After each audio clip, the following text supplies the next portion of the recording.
So it's an honor for us today to have Lucienne Spencer, which is a postdoctoral researcher in mental health at the University of Oxford. And her work has focused on the marginalization experienced by psychiatric patients in today's society. In particular, in your doctoral thesis, you delved into the concept of epistemic injustice.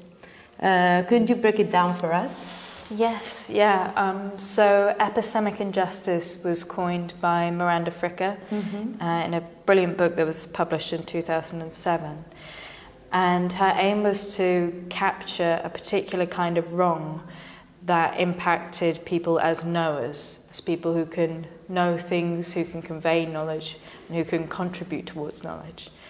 And she was very clear that epistemic injustice doesn't occur just in all cases where somebody isn't seen as being an epistemic subject. For example, if somebody was a notorious liar and I didn't believe them, that wouldn't be an epistemic injustice.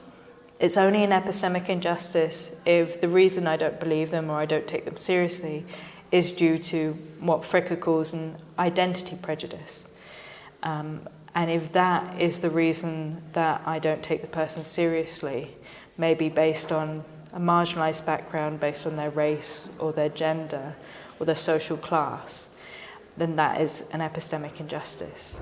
And there are two key forms of epistemic injustice that she highlights, and that is testimonial injustice. This can occur when somebody's testimony isn't taken seriously or it's downgraded. And then there's hermeneutical injustice, and that's when an interpretive framework has got gaps where the experiences of certain marginalised groups ought to be. And it's that latter form of epistemic injustice that I'm particularly interested in. Which affects particularly psychiatric patients for you, also women? Yes. And other categories of people. But for us it's really important your work that highlights the position that psychiatric patients have with this kind of epistemic injustice. And that's why I ask you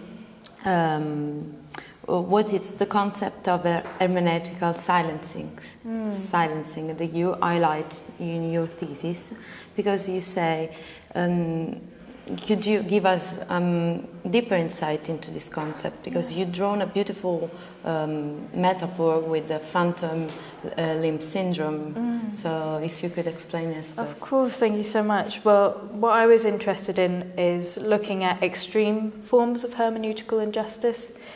Fricker talks about epistemic silencing in part of her book on epistemic injustice. And I think that's a concept that isn't looked at too much. And mainly she talks about extreme forms of testimonial injustice. And I wanted to look at what extreme forms of hermeneutical injustice look like. And with my interest in phenomenology, particularly with Merleau-Ponty, I felt that there was a particularly phenomenological impact that comes from extreme forms of hermeneutical injustice. And the example I gave was I asked readers to imagine a footballer who sees the football and they feel this pull towards the football, these intentional threads, as Merleau-Ponty would call it, are pulling her towards the ball. And then she kicks the ball in one fluid action, in one sort of pre-reflective action. And when she sees the ball, it has that kind of affordance. She sees it as a thing that needs to be kicked. And then I asked if the reader could imagine that the footballer had phantom limb syndrome, where you've lost one of your limbs but you still experience it as existing. Sometimes you can still feel it. And I was saying that even without the limb, the footballer would see the football and still feel this urge towards the ball, urge towards kicking it. But imagine if they don't have a leg. Nevertheless, they feel the intentional threads pulling them towards the football. And I was imagining that something similar to me happens in a case of extreme hermeneutical injustice, where you lack the words to explain your experience, but you still have this urge to speech expression, which I think is a very natural thing for human beings to have, to try and put their experiences into words. And when you lack that language, you feel this intentional pull towards expression, but there's something missing almost in your body schema. You're missing those essential hermeneutical resources. And that is sort of the phenomenological impact of hermeneutical silencing. And what do you think happens to psychiatric patients who suffer this kind of silencing?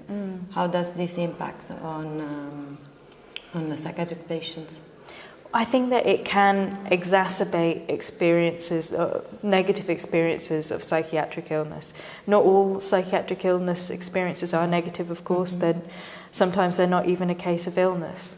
But those that are experienced negatively, I think it can make things worse. It can exacerbate things when you're unable to put things into words. And I argue that it increases the sense of unworlding that is very common in psychiatric illness, where you feel unmoored from the world and there's a distance between the body and the world.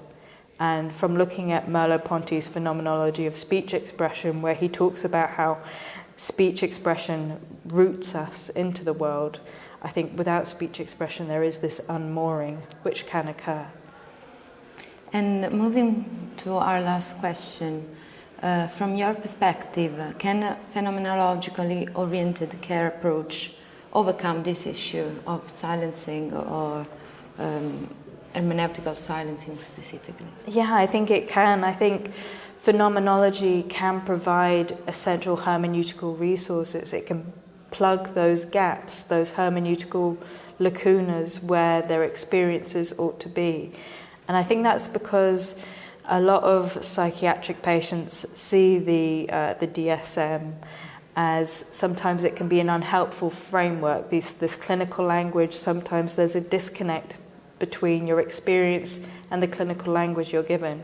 Whereas phenomenological psychopathology is about meaning making with the patient, hearing about their experiences in their own words, and it needs to be meaningful first and foremost, not to the clinician or the researcher, but to the patient themselves. And I think by taking that approach, we can achieve a hermeneutical justice. Thank you. Thank you so much for your work. Thank you. And we hope to have you again sometimes on in our conversation with us. That'd be wonderful. And thank you for your work. Thank you. Thank you.